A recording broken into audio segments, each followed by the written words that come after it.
There's something magical about first dates, the nervous laughter, the curiosity, the endless what-ifs that run through your mind. I was 19, fresh out of a long-term situationship that fizzled before it could bloom. When Aaron messaged me on a dating app with a clever joke about my dog in one of my profile pictures, I laughed so hard I had to read it twice. He was funny, charming, and most of all, real, or so I thought. He was 19 too. We shared the same music taste, both hated pineapple on pizza, and he seemed genuinely interested in me as a person. We'd been texting nonstop for a week before he asked to meet up.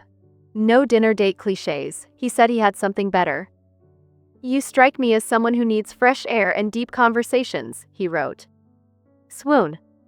So I agreed. It was one of those golden autumn days. The kind where sunlight filters through the amber leaves like it's been personally designed for a movie montage. He picked me up in his dark gray Hyundai, wearing a navy hoodie and faded jeans that looked intentionally casual. His cologne, something woodsy and clean, lingered as I buckled myself into the passenger seat. "Ready for an adventure?" He smiled, and for a second, it felt like the start of something important. He drove us to a local nature reserve, about 20 minutes from my house. The park was quiet, save for the rustling trees and distant chirps of birds. We walked along the trail and talked. I told him about my plans to study graphic design, my love for vintage photography, and how my mom always said I was an old soul. He listened. Like, really listened. He talked about his own dreams, said he wanted to become a firefighter. It was unexpected but endearing. We even laughed about awkward first kisses and how neither of us liked small talk. 2 hours passed. I wasn't just impressed, I was excited. This guy wasn't like the others. Or so I kept telling myself. As we finished the trail loop, he turned and said, "Hey, I need to use the bathroom. Do you mind if we make a quick stop?" "Actually, I need to go too," I admitted. He suggested the Best Buy nearby, said he knew the staff and it would be quick. We drove there in silence, a comfortable one. My hands were a little cold from the breeze, so he turned up the heat for me. Small gesture but sweet. We parked. He took his keys, we both went inside, and I made my way to the women's restroom. And that's where everything changed. When I walked out 2 minutes later, Aaron was nowhere to be found. I checked the time. 2 minutes had passed, maybe 3. I stood just outside the women's restroom, waiting, assuming Aaron was still inside the men's. I glanced at my reflection in a glass display of 4K TVs, fixing a loose strand of hair. I even smiled a little, thinking about how good the date had been so far. 5 minutes went by. Then 10. I started to feel off. I pulled out my phone and shot him a quick text. "Hey, all good?" Nothing. I checked the message details, not delivered. No little delivered under the bubble. Maybe his phone died? It was possible. But he had just been using it not long ago, playing me a song he said reminded him of me. He wouldn't just vanish, right? I waited another 5 minutes. Then the sinking feeling in my stomach started to grow. The kind of feeling you get when you realize the safety net you thought you had is actually threadbare and tearing. I walked around the store slowly, searching. Past aisles of overpriced headphones and LED-lit keyboards, through the smart fridge section and the phone repair corner. No Aaron. Nowhere. I stepped outside, phone clenched in my hand, and scanned the parking lot. His car was gone. Gone. I stood there, frozen, with nothing but my jacket and a sick pit in my stomach. I blinked, replaying the last half hour in my head, the trail, the laughter, the stories about his mom, his dreams. Had it all been fake? I went back inside and approached the front desk. I felt ridiculous, like I was in some bad teen movie where the mean girls prank the new girl at prom. Only this wasn't a movie. This was me. I asked the employee if they'd seen a guy, described Aaron the best I could. Brown hair, about 6 feet 1 inch, blue hoodie, drove a gray Hyundai. The guy behind the counter raised an eyebrow and nodded slowly. "Yeah," he said. "He ran out of here like someone lit a fire under him. Maybe 10-15 minutes ago." I stood there for a beat, trying to breathe. I had been ditched. Stranded. At a freaking Best Buy. 20 minutes from my house. And just like that, the spell broke. The charming guy with the warm cologne and soft hoodie? Gone. And I wasn't even worth a text. I ordered an Uber with shaking hands. While I waited, I sat on the curb and scrolled through our chat thread, looking for signs. Red flags. Something. Anything. But there was nothing. No warning. No tension. Just vanishing. I got in the Uber and stared blankly out the window as the driver made polite conversation. I nodded, hummed responses, but my mind was already spinning in another direction, toward justice. I wasn't the type to roll over and play victim. I was the type who got even. And if Aaron thought he could humiliate me and move on with his little disappearing act, he clearly had no idea who I was. Because I was about to make sure everyone in his life knew what he'd done. Especially his family. By the time I got home, my rage had cooled, not disappeared, just crystallized. I was no longer shaking or swearing under my breath. I was focused. I was surgical. Aaron didn't just flake. He made a choice. A calculated, spineless, disrespectful choice. And I wasn't going to let that slide. I sat cross-legged on my bed, laptop open, phone in hand. It didn't take long to find his Instagram. I scrolled through his following list, not looking for him, but for anyone with his last name. There. Emily Dablo. She had the same eyes. A bunch of their photos together. Bio said. Round pushpin psych major proud sister blue heart God first. Perfect. I tapped her profile pic and messaged her before I could second guess it. Hi, I know this might seem random, but I think you're Aaron's sister? I just wanted to let you know what he did to me today. I went on a date with him, and he literally left me stranded at a Best Buy. He told me he was going to the bathroom, then ran out of the store, drove off, and blocked me. I had to Uber home. Some of my stuff was still in his car too. I'm not trying to start drama, but I feel like his behavior shouldn't go unchecked. If you were in my place, I hope someone would tell you. My hands were sweating as I pressed send. I didn't know what to expect. Silence? Defensiveness? But less than 10 minutes later, she responded. What? Oh my God. I'm so sorry. That's horrible. Yes, I'm his sister. I don't know why the hell he would do something like that. He's been acting weird lately. What did he leave of yours in his car? She was mortified. Genuinely. And I appreciated that. I told her, just a scarf, a mini bottle of perfume, and a travel-sized lip balm. Nothing expensive.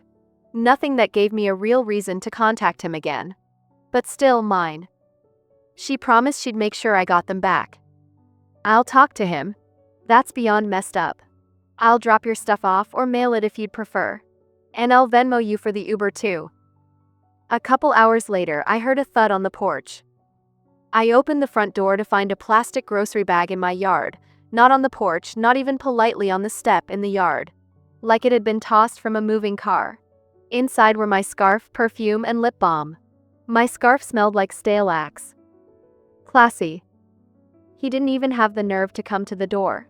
I guess I was supposed to feel grateful he returned my things at all. I took a photo of the bag in the grass and sent it to Emily. She apologized again and said she had no idea he was going to do that. He's so immature. I'm seriously embarrassed right now. I didn't ask for her pity. I didn't want it. But I appreciated that she wasn't defending him. At least someone in his circle had a conscience. That night, I posted a vague tweet. Imagine going on a wholesome date with a guy, then he leaves you at Best Buy like a piece of trash. Men are something else. Within minutes, the comments started rolling in. Some sympathetic, some furious, and a few women with stories of their own, about men who disappeared mid-date, ghosted after meeting parents, even one who left someone mid-movie because he didn't like her popcorn order. Apparently, men like Aaron were everywhere. But not all of them were going to get away with it. He picked the wrong girl to abandon. I wasn't going to let Aaron slip back into obscurity after what he did. Blocking me? Tossing my belongings like garbage? That was his way of saying you don't matter. But I did. I do. I didn't want to harass him. I wasn't interested in vandalism or slashing tires. That's petty, and honestly, it leaves too many fingerprints. I wanted something more poetic. Something that would make him remember me every time he opened his phone. So I turned to the only place that never fails when it comes to poetic revenge: social media. I still had screenshots of our messages from the morning of our date. They weren't incriminating per se, just enough to show how into it he was. How he'd promised to make it a special day. I had selfies of us in the park. And of course, a time-stamped Uber receipt showing I had to pay for a ride home, alone. I drafted a post. A warning. Just a PSA for any girls in our town. If you're going on a date with a guy named Aaron W. Please know that he might take you to a pretty nature park, pretend to be a perfect gentleman, then go to the bathroom at Best Buy and literally abandon you there with zero explanation, block you on everything, and return your stuff by throwing it into your yard. Some men are trash in disguise. Stay safe. I added the screenshots as proof. Nothing too personal, no full name, no phone number, nothing that violated terms of service. Just a story. My story. I posted it on my private Instagram story first. Within minutes, girls I hadn't spoken to in years were replying. OMG, I think he matched with me last week. He used to go to my high school. Always gave creep energy.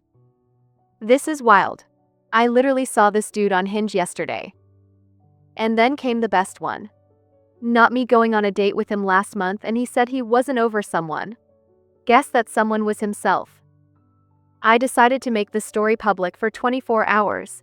Not because I wanted likes, but because this wasn't just about me anymore. Apparently, Aaron had a pattern. What came next was something I hadn't expected. Someone tagged him. Twice. Someone shared my story to a Facebook group for local women that exposes dangerous or toxic men. And there, the post blew up. Comments poured in from women across the city. A few even admitted he'd done similar things, not exactly leaving them stranded, but ghosting after elaborate date setups, emotionally manipulating them, love bombing, and then disappearing. One girl said he told her she was his dream girl after date 2. Another said he tried to crash at her place a week after matching. It painted a picture. Aaron wasn't just a coward, he was a habitual manipulator. And worse, he always picked the nice girls. The ones who wouldn't cause a scene. The ones who'd blame themselves. Well, not this time. A few days passed. I didn't post any follow-ups. I let the storm stir on its own. I watched as Aaron's profiles went from public to private. As he untagged himself. Deleted pictures. Blocked mutuals. And then, one afternoon I received a message. From someone I didn't know. Hey, I don't know you, but I used to be Aaron's roommate. Just wanted to say thank you for saying something. He pulled some similar stuff with a friend of mine last year, and we always thought it was shady. You're doing the right thing. That's when it hit me. I didn't just get revenge. I started a reckoning. One man's ego trip had turned into a mirror. And now he had to stare into it, whether he liked it or not. After everything blew up online, I expected the fire to die down quickly.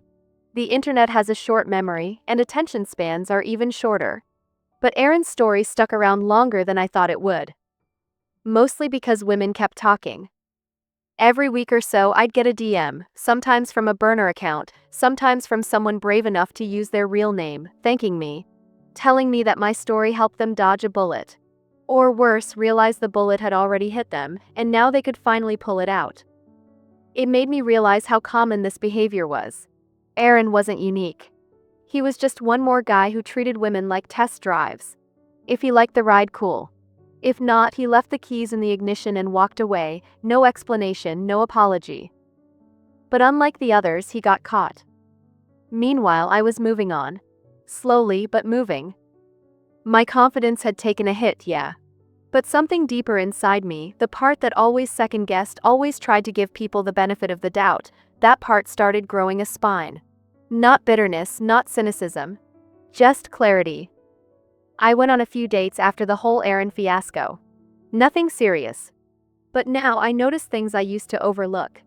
Micro red flags. Inconsistencies. The way someone talks to a waiter. The way they ask questions or don't. The way they act when they think you're not paying attention. I wasn't jaded. I was aware. And awareness? That's power. Then, one evening, something unexpected happened. I got a text. From an unknown number. Hey, it's Aaron. I stared at the screen for a good 10 seconds, not sure whether to laugh or throw my phone across the room. He continued. I know I'm probably the last person you want to hear from. I just wanted to say I'm sorry. For everything. Leaving you like that was cowardly and messed up. I've had a lot of people call me out since your post and, honestly, I deserved all of it. I didn't respond immediately. I wanted to be sure I wasn't reacting out of emotion. He followed up. I'm not asking for anything. I just wanted to own it. I treated you like crap, and I hope you know you didn't do anything wrong. I hope you're okay. That was it. No excuses. No begging for forgiveness. Just an apology. Was it sincere? I don't know. Maybe he finally got humbled. Maybe he realized the weight of his own choices. Or maybe someone, a sister, a friend, a new date, forced him to look in the mirror. Either way, I didn't need it. Not anymore. I typed a simple response. I am okay, and I will be even better. Then I blocked the number. Not out of anger. Not out of revenge. Out of peace. Because closure doesn't always come with answers. Sometimes it comes with a choice to stop giving people like that space in your head, your heart, your future. Aaron became a lesson. But I became a force. And that was the real victory. After I blocked Aaron's number, I didn't feel triumphant. I felt free. I had no more expectations, no more imaginary closure hanging over my head. I didn't need him to explain himself. I didn't need to understand why. I had already learned everything I needed to know. That kind of freedom is addictive. I started channeling all the leftover anger, hurt, and fire into something bigger than a story or a Reddit post. I turned it into momentum. First thing I did? I wrote about it. Not just online, not anonymously, under my real name. I published a personal essay on a women's lifestyle blog about ghosting, emotional immaturity, and the very real trauma of being discarded like garbage mid-date. The essay went viral. Within a week, my inbox was flooded. Editors, journalists, even a producer from a podcast about modern dating horror stories. Everyone wanted to talk about the girl who got ditched at Best Buy and made her story matter. It was surreal. I was nobody. Just a girl with a busted Uber receipt, a ruined afternoon, and a bruised ego. But people saw their own experiences in mine. That made all the difference. It wasn't about revenge anymore. It was about reclaiming the narrative. My narrative.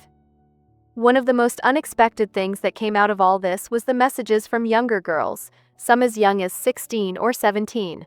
Telling me they were nervous to go on their first real dates, worried about ending up in situations like mine. And that reading my story gave them confidence to speak up, to set boundaries, to never accept less than basic decency.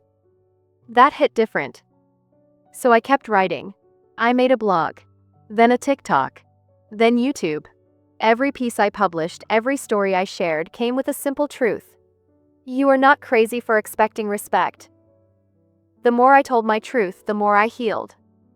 And somewhere along the way, the trauma became a tool. I wrote a short ebook, Stranded but Strong, What One Awful Date Taught Me About Self-Worth. It wasn't a bestseller or anything, but it resonated. Book clubs picked it up. I even got invited to speak at a local college's women's studies event.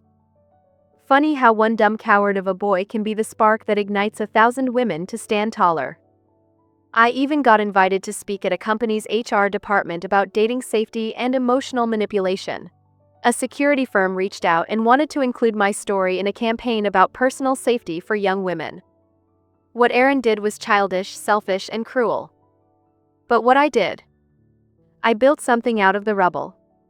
No, I don't just share my story. I help other women tell theirs. That day at Best Buy? It didn't define me. It launched me. I wasn't just the girl he left behind. I was the storm he didn't see coming.